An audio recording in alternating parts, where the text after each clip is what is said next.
Students, welcome to quick research reviews. आज का हमारा lecture deep learning from scratch.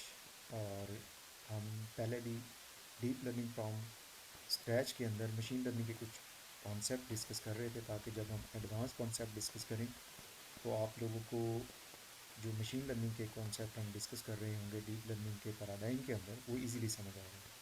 तो इसीलिए आज का जो लेक्चर है ML part 5, supervise and unsupervise machine learning से रिलेटेड है। तो यहाँ पे मैं आपको कुछ मशीन लर्निंग के जो पैराडाइम्स हैं या इसकी टाइप्स हैं वो डिस्कस करूँगा, और इनकी जो डिटेल्स हैं, मशीन लर्निंग का पूरा कोर्स एक हम न्यू लॉन्च कर रहे हैं और एक न्यू प्लेलिस्ट के अंदर आपको मिलेगा। इन एल्गोरिदम्स के बेसिक कॉन्सेप्ट्स या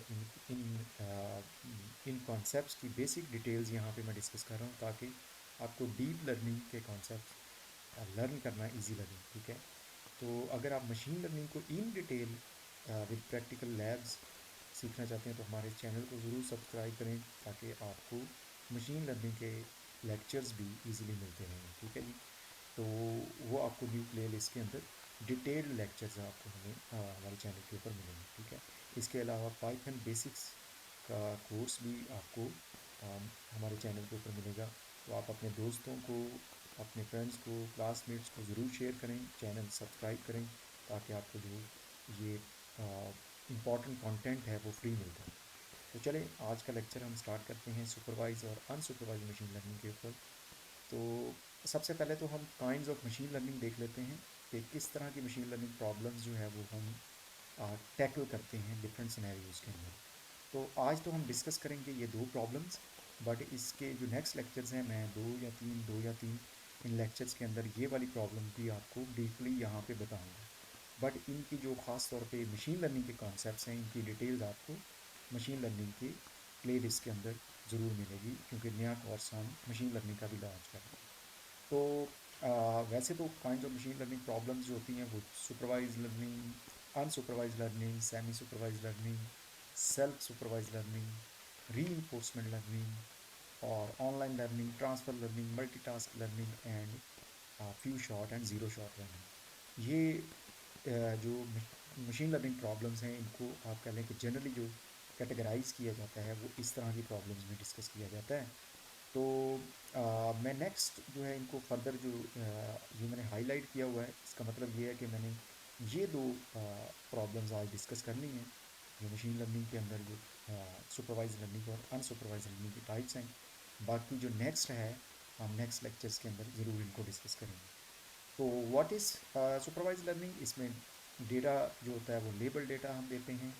फीचर्स इन इन इन आप कह सकते हैं, इन सिंपल वर्ड्स आप कह सकते हैं टेक्स्ट फॉर्म और इमेजेस फॉर्म हमारे पास फीचर्स होते हैं, और उनके स्पेसिफिक लेबल्स होते हैं जो कि हमें किसी सेपरेट फाइल में हमें मिल जाती हैं। इसी तरह अनलेबल डाटा होता है।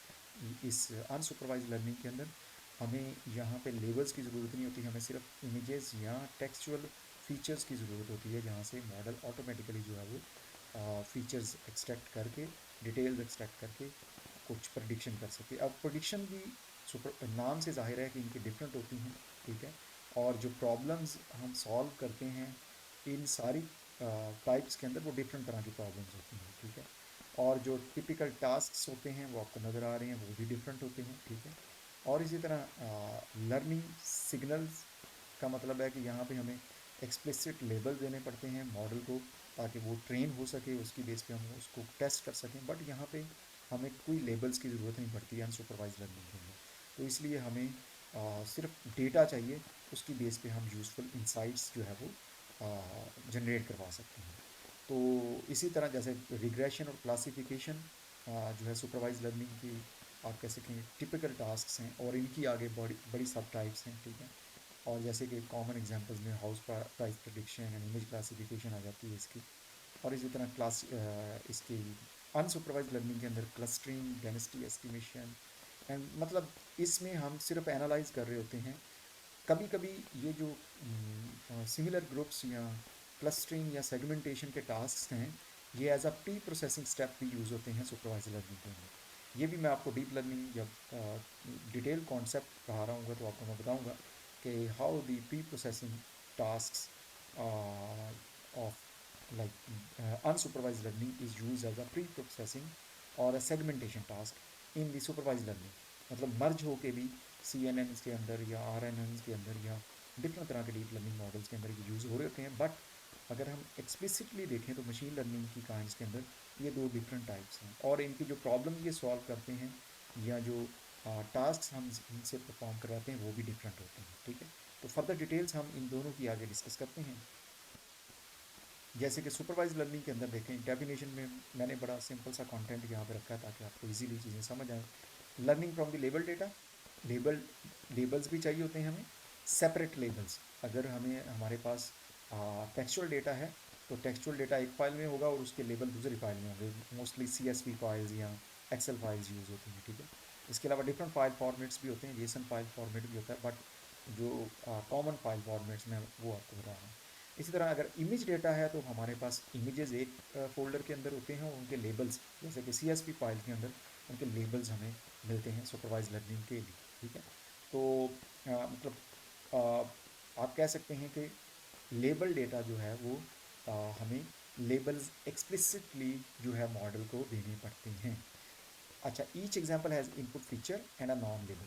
What is the meaning of the input feature?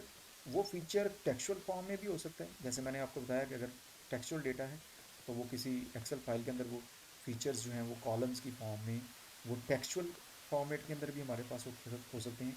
अगर वो ऑडियो, वीडियो या इमेज डेटा है तो वो फीचर्स जो हैं वो उन इमेजेस के अंदर और उन ऑडियो या वीडियो के अंदर भी मौजूद हो सकते हैं। वो हमारा लर्निंग मॉडल जो है वो फीचर्स एक्सट्रैक्ट करता है और लेबल्स को एक्सप्लिसिटली लर्न करता है। ठीक है, गोल क्या होता है कि learn a mapping from input to outputs. ठीक है, predict labels from unseen data. पहले तो हम ट्रेन करवाते हैं मॉडल को, हम क्या करते हैं कि इनपुट डेटा भी देते हैं और लेबल भी देते हैं। ठीक है, लेबल और फीचर्स दोनों मॉडल को दे देते हैं। कोई सब सुपरवाइज लर्निंग मॉडल हमारे पास है, लेट से हम रिग्रेशन बेस या क्लासिफिकेशन बेस को टास्क परफॉर्म कर रहे हैं। ठीक है, तो जब हम टेस्ट करने लगते हैं तो हम सिर्फ उसको इनपुट फीचर प्रोवाइड करते हैं मॉडल को, क्योंकि मॉडल ट्रेन हो चुका होता है इन इन दो इन फीचर्स और इन लेबल्स के ऊपर मॉडल ट्रेन हो चुका होता है पहले। ठीक है, तो बाद में हम सिर्फ टेस्टिंग के टाइम पे हम मॉडल को सिर्फ इनपुट फीचर देते हैं, वो कोई इमेजेस हो सकते हैं, वो कोई टेक्सचुअल डेटा हो सकता है। उसकी बेस पे मॉडल जो है आपको लेबल प्रिडिक्ट करके दे रहा होता है। जो आउटपुट यहाँ पे लिखा है ना, इसका मतलब है लेबल आपको वो प्रिडिक्ट करके देगा। ठीक है, तो इस इन शॉर्ट वर्ड्स कि यहाँ पे आपको कोई ना कोई लेबल मिलेगा based on training inputs and training labels. तो ये आपके मॉडल का सुपरवाइज लर्निंग के अंदर काम होता है कि पहले हम फीचर देते हैं और लेबल्स देते हैं, उसको ट्रेन करवाते हैं मॉडल को, और उसके बाद हम फीचर देते हैं विदाउट लेबल्स, तो मॉडल को बेस्ड ऑन ट्रेनिंग हम मॉडल से लेबल प्रेडिक्ट करवाते हैं। ठीक है, तो अब इसमें data structures X Y pairs होते हैं। ठीक है, X means the features and Y means the target label. ठीक है, तो ट्रेनिंग के टाइम पे हम ये दोनों देते हैं, बट टेस्टिंग के टाइम पे हम सिर्फ ये एक मॉडल को देते हैं ताकि मॉडल जो है वो टारगेट लेबल प्रिडिक्ट कर सके। ठीक है, तो कॉमन टास्क्स जैसे हमने टेबल में भी देखा, रिग्रेशन जो कंटिन्यूस वैल्यूज़ को प्रिडिक्ट करने के लिए एक टेक्निक है। ठीक है, और इसकी डिटेल्स, क्लासिफिकेशन, रिग्रेशन की डिटेल्स हमारे कोर्स के अंदर आपको मिलेंगी। मैं जस्ट यहाँ पे आपको एक ओवरव्यू दे रहा हूँ ताकि जब हम CNNs को डिस्कस करें डीप लर्निंग के अंदर तो ये वाली टर्म्स आपको मुश्किल ना लगे। ठीक है, और इसी तरह क्लासिफिकेशन के लिए हम डिस्क्रीट या कैटेगोरिकल लेबल्स जो है वो या क्लासेस को एड्रेस करते हैं। ठीक है, तो इसके कुछ एग्जांपल्स को देख लेते हैं, जैसे कि हाउस प्राइस प्रिडिक्शन और ईमेल स्पैम डिटेक्शन। ठीक है, अब ये मैंने एक जर्नल के पेपर से, MDPI का पेपर, उनको हम यहाँ पे एक तरह से क्रेडिट देते हैं कि ये मैंने वहाँ से लिया है, ये फ्रीली अवेलेबल इमेज था। ये हाउस प्राइस प्रिडिक्शन के ऊपर है। देखें, ये पूरा एक डिटेल्ड आप कह सकते हैं कि पाइपलाइन है कि किस तरह एक supervise learning based house price prediction models, एक नहीं मल्टीपल मॉडल्स यहाँ पे अप्लाई हुए हैं। पहला स्टेप क्या था, डेटा सेट कलेक्ट किया गया और डेटा सेट को एनालाइज किया गया, फिर डेटा सेट की प्री प्रोसेसिंग, उसके ऊपर मल्टीपल टास्क अप्लाई किए गए, जैसे कि नॉर्मलाइजेशन, फीचर ट्रांसफॉर्मेशन, स्केलिंग, अभी डेटा सेट के ऊपर कोई मॉडल नहीं अप्लाई किया गया, अभी उसको डेटा सेट को आप कह लें कि प्री प्रोसेस किया गया टू इनेबल करेक्ट और इम्प्रूव्ड प्रिडिक्शंस, ठीक है, ताकि उसको ट्रेनिंग में डेटा मॉडल को ऐसा मिले जो कि एक तरह से आप कह सकते हैं कि प्री प्रोसेस डेटा हो और उसमें बाइसनेस और नल वैल्यूज़ और इस तरह की रिडेंडेंसी ये कम से कम हो, ताकि मॉडल अच्छे तरीके से उस डेटा के फीचर्स को लर्न कर सके, ठीक है। तो उसके बाद कुछ एडिशनल चीज़ भी इन्होंने की हुई है, जेनेटिक एल्गोरिदम्स का जो एआई बेस्ड जेनेटिक एल्गोरिदम्स हैं वो भी अप्लाई किए होंगे। बट अगर हम डायरेक्टली अपनी बात के ऊपर आएँ तो मशीन लर्निंग एल्गोरिदम्स का जो यूज़ किया है उन्होंने यहाँ पे बताया कि हमने ये वाले मशीन लर्निंग एल्गोरिदम्स यूज़ किए हैं। ये एक नहीं, काफ़ी सारे हैं, एक्सी बूस्ट है, रेडनर फॉरेस्ट है, कैट बूस्ट है, एडा बूस्ट है, एंड जीबीडीटी, ठीक है। तो मतलब ये डिसीजन ट्रीज़ की एक टाइप है। तो ये आप ये सारे जो है ना मशीन लर्निंग के हमारे कोर्स के अंदर ये डिटेल के अंदर ये सीखेंगे ये वाले मॉडल्स, ठीक है। मैं आपको सी एन एन्स और डीप लर्निंग मॉडल्स की यहाँ पे डिटेल्स बताऊँगा। जो हमारा मशीन लर्निंग का कोर्स होगा उसमें ये सारी इनकी डिटेल होंगी। अच्छा, मशीन लर्निंग मॉडल अप्लाई करने के बाद एल्गोरिदम्स को असेस किस तरह या वैल्यूएट किस तरह किया जाता है, जैसे मैंने अभी पिछले लेक्चर्स में आपको प्रीवियस लेक्चर्स के अंदर बताया है कि कौन कौन से ऑब्जेक्टिव फंक्शंस होते हैं या वैल्यूएशन मैयर्स होते हैं जिनकी बेस पे हम मॉडल्स की परफॉर्मेंस को मैयर करते हैं। तो ये इनमें से उन्होंने जो अप्लाई की हुई हैं वो उन्होंने यहाँ पे लिस्ट डाउन की हुई हैं। फिर एक्सप्लेनेबल एआई भी लगाई हुई है, मॉडल सिलेक्शन और फिर कुछ फर्दर स्टेटिस्टिकल एनालिसिस भी मॉडल के ऊपर अप्लाई किया हुआ है। अगर हम देखें तो यहाँ तक मशीन लर्निंग पाइपलाइन एंड हो जाती है जब हम असेसमेंट करते हैं मॉडल की based on different measures. But अगर आप पब्लिशेबल वर्क चाहते हैं तो जर्नल्स या कॉन्फ्रेंसेस के अंदर तो आप फर्दर स्टेटिस्टिकल टेस्ट भी करते हैं। मैं आप अभी इसकी डिटेल में नहीं जा रहा हूँ। अनोवा, टू अनोवा जो उन्होंने अप्लाई किए हुए हैं स्टेटिस्टिकल टेस्ट, और इसी तरह शैप और लाइन जो कि एक्सप्लेनेबल एआई टेक्निक्स हैं उन्होंने अप्लाई की हुई हैं फर्दर, ठीक है। बट पाइपलाइन यहाँ पे समझ लें कि आपकी कंप्लीट हो जाती है मशीन लर्निंग की, जहाँ पे आप असेसमेंट कर लेते हैं, ठीक है। तो आप अपनी पब्लिशेबल वर्क को बनाने के लिए उसको फर्दर जो है वो एक्सटेंड कर लेते हैं उसके ऊपर, ताकि जो है वो उसकी क्रेडिबिलिटी जो है वो आपके काम की बढ़ सके, ठीक है, इन सिंपल वर्ड्स। तो इसकी डिटेल में मैं फर्दर नहीं जाता हूँ।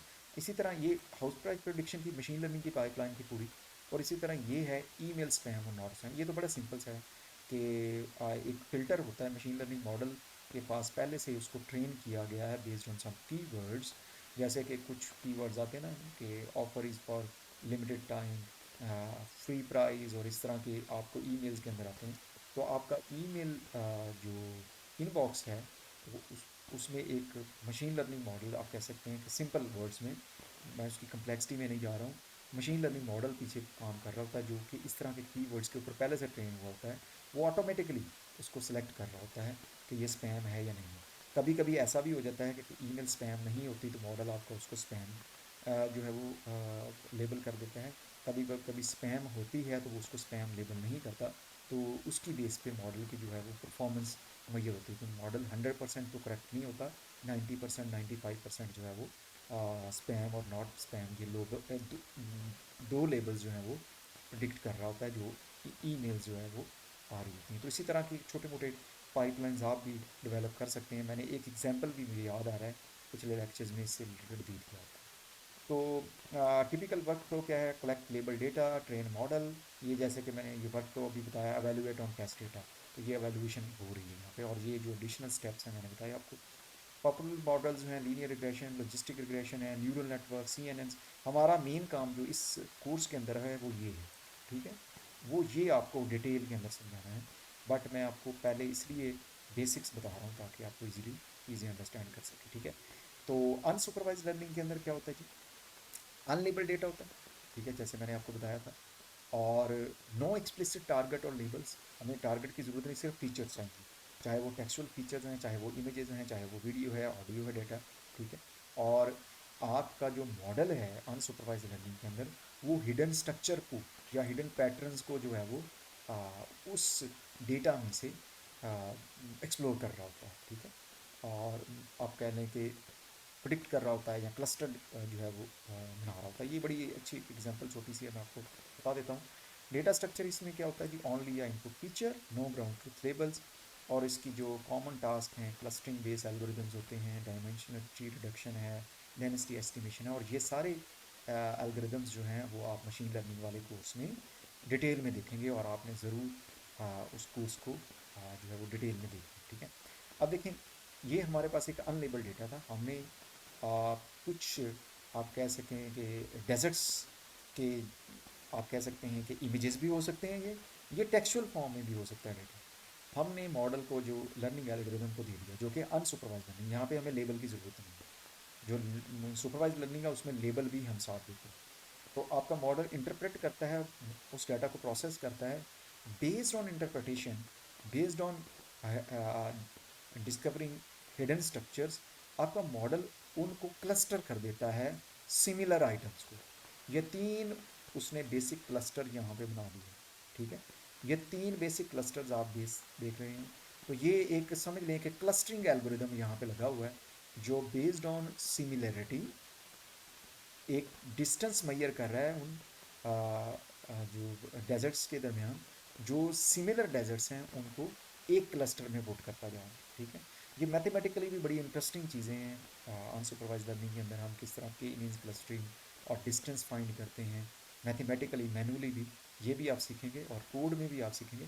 बट यहाँ पे मैं आपको सिर्फ ये बता रहा हूँ कि these are three cluster C1, और ये आप कह सकते हैं क्लस्टरिंग एल्गोरिदम है, जो based on hidden structures of data ये तीन क्लस्टर्स बना रहा है। Second cluster, and this one is the third cluster, ठीक है। तो this is how unsupervise learning machine learning algorithm works, ठीक है। तो इसकी भी कुछ एग्जांपल्स हम देख लेते हैं, जैसे कि कस्टमर सेगमेंटेशन है, topic discovery from the documents, learning from image embeddings. What are embeddings? ये आप कह सकते हैं कि हिडन स्ट्रक्चर्स या फीचर्स होते हैं, या इमेज लेवल के हम कह सकते हैं कि पिक्सल लेवल डिटेल्स होती हैं, जो आपका मॉडल लर्न कर रहा होता है, ठीक है। मैं अभी एग्जांपल्स में भी आपको बताता हूँ, और एम्बेडिंग्स की डिटेल भी मैंने यहाँ पे एक इमेज के थ्रू शो की हुई है।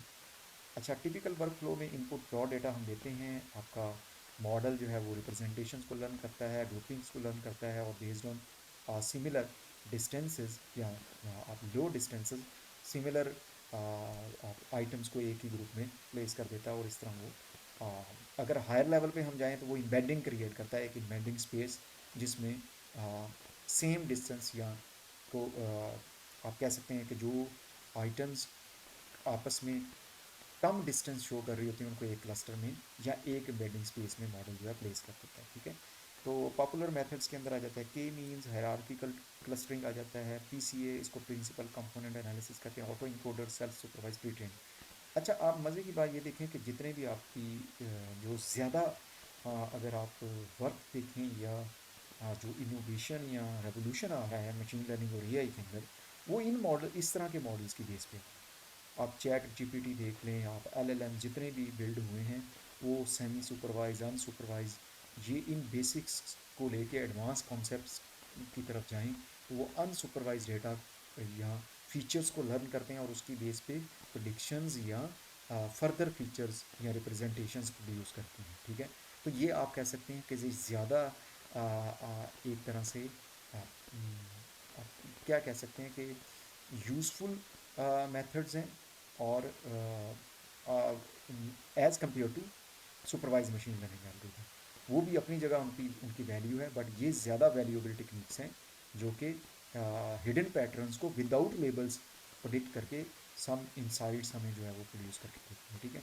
तो कस्टमर बिहेवियर सेगमेंटेशन का ये डिफरेंट तरह के परचेजिंग बिहेवियर होते हैं, कस्टमर के बेनिफिट्स सॉर्ट आउट होते हैं, इसी तरह कस्टमर लॉयल्टी बेस्ड कुछ बिहेवियरल सेगमेंटेशन एलिमेंट्स होते हैं, इसी तरह ओकेजन और टाइमिंग की बेस पे कि कस्टमर किस किस ओकेजन या टाइम की बेस पे ज़्यादा परचेजिंग जो है वो करता है। तो इस तरह की ये सेगमेंटेशन जो परफॉर्म करते हैं, ये मॉडल परफॉर्म करते हैं।